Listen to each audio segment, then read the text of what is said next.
A tribute to Robert Darby, a passionate photographer.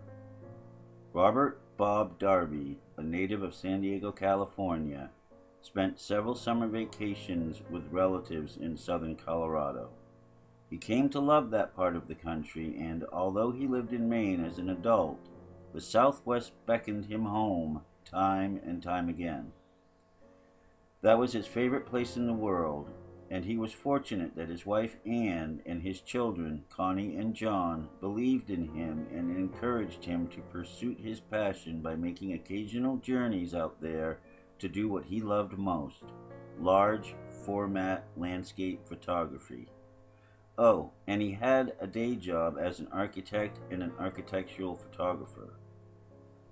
But whenever he could, he'd pack up his Honda CR-V and head out west for a few weeks to shoot more landscapes, slot canyons, grand vistas, and scenery that Ansel Adams himself had photographed decades earlier. Packing up for a trip, his priorities were clear. Above all else, make room for all the necessary camera gear and the many boxes of 4x5 film, even if it meant removing car seats, leaving clothes behind, and generally roughing it. After all, comfort is overrated and secondary when you're on a mission to capture the landscapes you love. The body of work he captured on those trips is impressive indeed. Equally remarkable are the black and white prints he made in his home darkroom in the months and years after he returned to Winthrop. Perfectly printed, toned, and framed, they are breathtaking. They should be.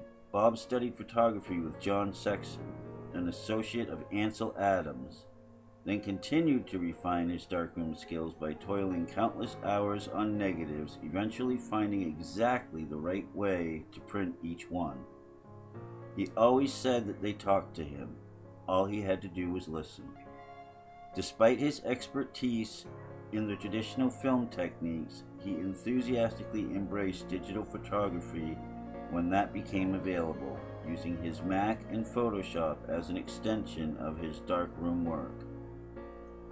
He was always willing to encourage other photographers, and he cheerfully shared his knowledge, both formally in classroom settings and informally with friends and fellow Camera Club members.